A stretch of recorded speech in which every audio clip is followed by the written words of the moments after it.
जय जोहार, नमस्कार। दैनिक छत्तीसगढ़ चैनल देख रहे हैं आप और छत्तीसगढ़ प्रदेश की आज की तमाम सभी महत्वपूर्ण बड़ी खबरों की शुरुआत आज की पहली बड़ी खबर के साथ। छत्तीसगढ़ में अब धान खरीदी 4 फरवरी तक होगी, जहां पर रायपुर में सीएम विष्णुदेव साय ने कहा कि शनिवार और रविवार को भी धान खरीदी केंद्र खोले जाएंगे। दरअसल मुख्यमंत्री के निर्देश पर धान खरीदी की तारीख 4 दिन आगे बढ़ा दी गई है।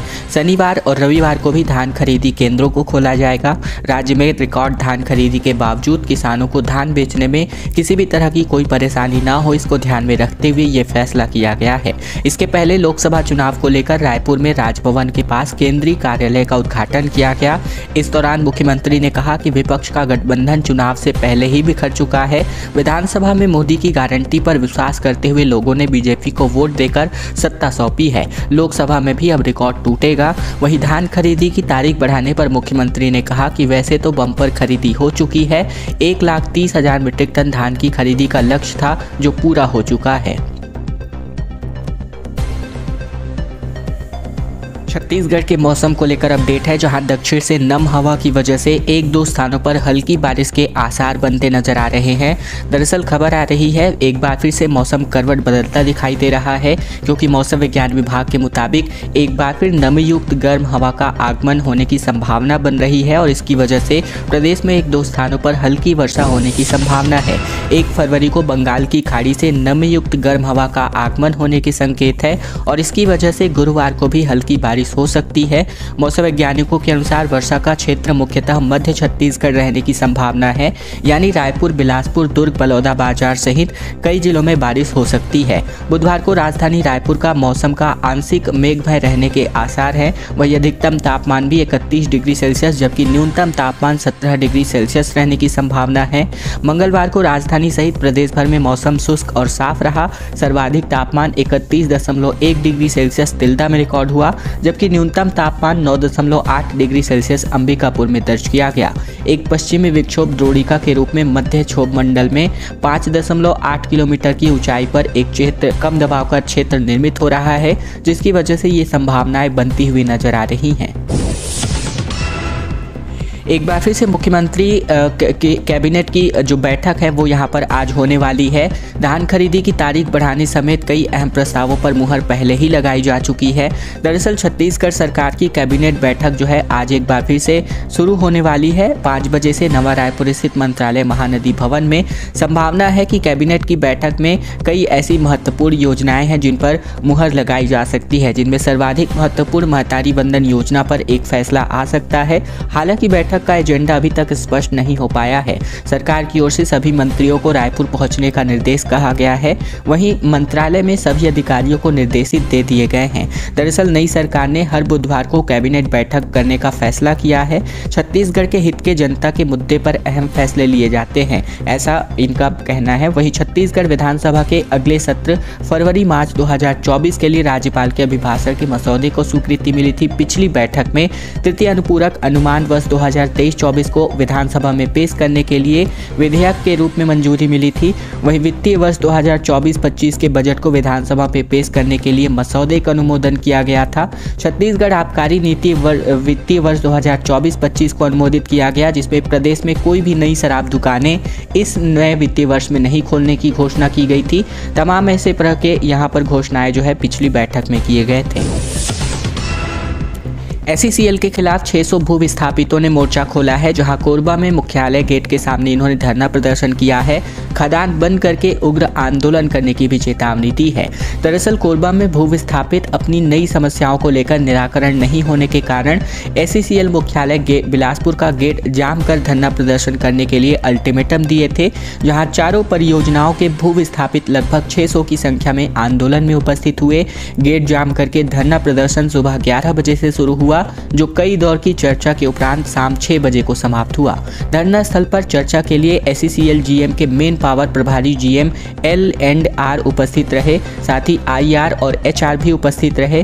ग्रामीण पहले भी कई बार अपनी मांगों को लेकर आंदोलन करते रहे हैं, लेकिन मुख्यालय के अधिकारी बैठक के दौरान औपचारिकता पूर्ण करने बगैर निराकरण करके वापस चला जाते हैं। वहीं चर्चा के लिए अधिकारियों को भू विस्थापित नेता ब्रजेश श्रीवास ने बताया कि भू विस्थापितों को झूठा आश्वासन देना बंद कीजिए। महिलाएं, बच्चे, वृद्धजन सभी आप लोगों के द्वारा परेशान होकर आंदोलन में सम्मिलित होने के लिए मजबूर हो जाते हैं। ब्रजेश श्रीवास ने कहा कि आपके मुखिया CMD उत्पादन बढ़ाने महीने में कई बार खदान का चक्कर लगाते हैं, लेकिन उनके पास भू विस्थापितों से चर्चा करने के लिए समय नहीं है। जमीन लेने के बाद रोजगार, मुआवजा और पुनर्वास देने में टाल मटोल किया जाता है। हेमचंद यादव विश्वविद्यालय के कॉलेजों में सिलेबस में चेंजेस हो रहे हैं, जिसकी वजह से छात्राओं की बल्ले बल्ले हो सकती है। दरअसल भिलाई में नए शैक्षिक सत्र 2024-25 से हेमचंद यादव विश्वविद्यालय से संबद्ध जितने भी 25 निजी व शासकीय महाविद्यालय हैं, जिनमें वार्षिक परीक्षाएं बंद हो जाएंगी, क्योंकि इनके विद्यार्थी सेमेस्टर आधारित परीक्षा पद्धति में शामिल होंगे। इनके लिए विश्वविद्यालय सिलेबस में बदलाव करेगा। सोमवार को नई शिक्षा नीति लागू करने के संबंध में हुई बैठक में दुर्ग संभाग के 25 कॉलेजों ने अपनी सहमति दे दी है।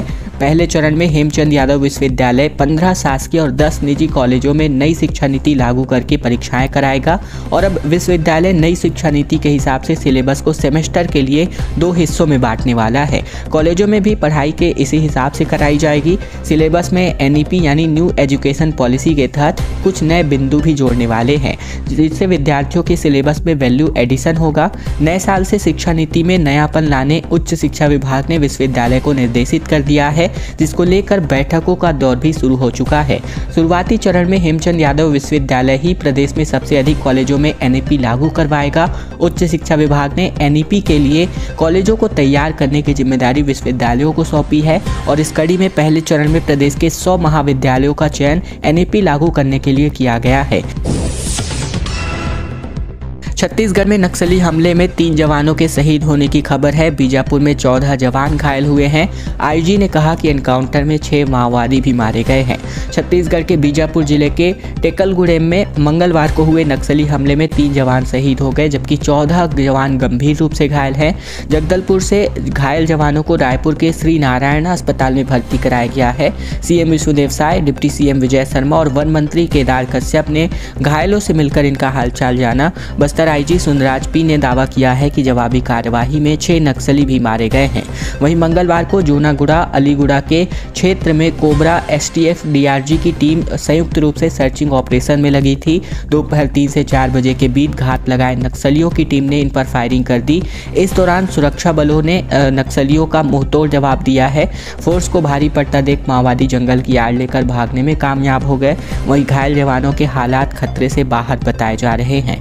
रायपुर IG रतनलाल डांगी ने जानकारी देते हुए बताया है कि श्री नारायण अस्पताल में भर्ती किए गए 4 जवानों में से 1 जवान को गोली लगी है, बाकी 3 जवान को छर्रे लगे हैं। CRPF को घायल जवान वेंकटेश को 2 गोली जांघ में लगी है, जबकि एक स्पिकलर पेट में लगा है, जिससे स्थिति गंभीर बताई जा रही है। घायल जवान राजेश पांचाल को हाथ में भी गोली लगी है। अयोध्या जाने वाली आस्था स्पेशल ट्रेनों को भी छत्तीसगढ़ सरकार ने कैंसिल कर दिया है। दरअसल छत्तीसगढ़ और महाराष्ट्र के 1350 से ज़्यादा राम भक्तों ने इसका टिकट बुक किया था। गोंदिया से इसकी रवानगी होने वाली थी। दक्षिण पूर्व मध्य रेलवे के बिलासपुर जोन से चलने वाली पहली आस्था स्पेशल ट्रेन को भी सरकार ने कैंसिल कर दिया है। ये ट्रेन 31 जनवरी को गोंदिया से रवाना होने वाली थी और अब दावा किया जा रहा है कि ये गाड़ी 4 फरवरी को दुर्ग से रवाना होगी। हालांकि रेलवे ने अभी स्पष्ट नहीं किया है कि आस्था स्पेशल क्यों रद्द की गई है। 6 आस्था स्पेशल ट्रेनों के लिए अयोध्या के लिए चलाने का फैसला किया गया था।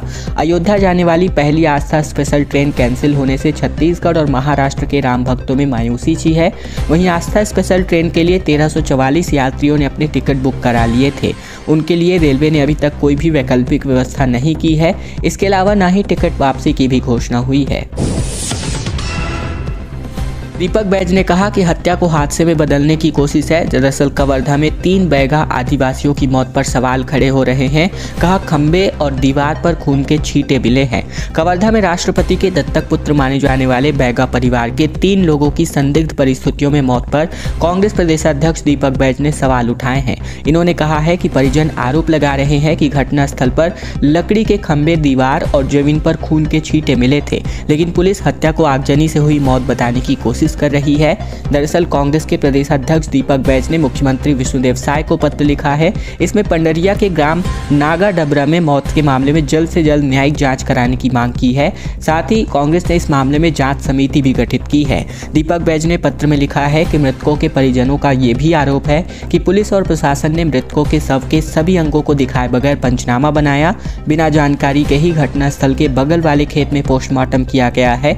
आनन फानन में खेत में ही पोस्टमार्टम करने का करना जो है संदेह के दायरे में आता है। वहीं मृतक के परिजनों का ये भी आरोप है कि दबाव बनाकर बैगा परिवार के तय रीति और नीति के खिलाफ जबरिया दाह संस्कार कराया गया है। लोगों के लिए नवा रायपुर आना जाना आसान हो सकता है। केंद्री से लेकर अभनपुर तक पटरी बिछाने का काम पूरा हो चुका है। रेलवे ने 60 की रफ्तार से यहां पर ट्रेनों का ट्रायल भी शुरू कर दिया है। रेलवे ने केंद्री से लेकर अभनपुर तक पटरी बिछाने का काम पूरा कर लिया है। बीते दिन 60 की रफ्तार में ट्रेन चलाकर ट्रायल भी हो चुका है। सुरक्षा कारणों की वजह से 1 हफ्ते तक ट्रेन का ट्रायल होगा और इसके बाद कोलकाता से CRS की टीम यात्री सुरक्षा संबंधित पटरियों की जाँच करेगी। टीम से मंजूरी मिलने के साथ ही हाई स्पीड ट्रेन चलनी शुरू हो सकती है। इससे लोग नवा रायपुर से भी आसानी से आना जाना कर सकते हैं। केंद्री से धमतरी और अभनपुर राजिम तक तकरीबन 67.2 किलोमीटर बड़ी रेल लाइन बिछाई जा रही है। इस प्रोजेक्ट पर लगभग 550 करोड़ रुपए खर्च हो रहे हैं। रायपुर से धमतरी के बीच अभी 3 बड़े स्टेशन अभनपुर, कुरूद और धमतरी को बनाया जा रहा है। इसमें अभनपुर स्टेशन का काम तेजी से चल रहा है। इसके अलावा चटौद, सिर्री, सरसापुरी और सांकरा गाँव को पैसेंजर हॉल्ट बनाया जाएगा। इसके लिए इस रूट की ट्रेन कुछ देर के लिए यहां स्टॉपेज लेगी। ये पूरा रूट नवा रायपुर के केंद्रीय स्टेशन से जुड़ेगा।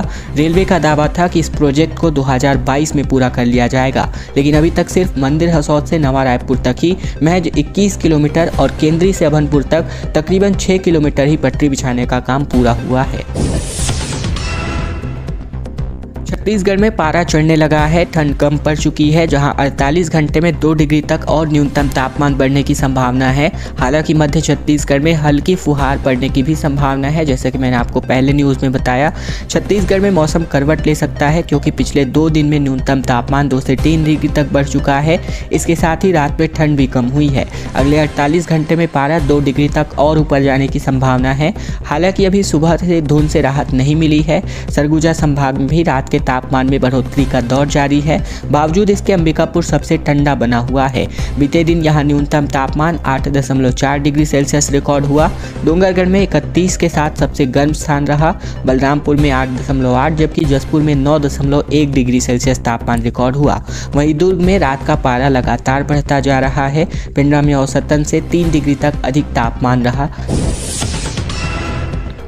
जांजगीर चांपा में बीजेपी का अविश्वास प्रस्ताव ध्वस्त हो गया। 11 वोट पाकर कांग्रेस ने एक बार फिर बाजी मार ली। अध्यक्ष बने रहेंगे कांग्रेस के भगवान दास। दरअसल जांजगीर चांपा जिले के नैला जांजगीर नगर पालिका अध्यक्ष के लिए बीजेपी ने अविश्वास प्रस्ताव लाया था, जो वोट नहीं मिलने के कारण ध्वस्त हो गया।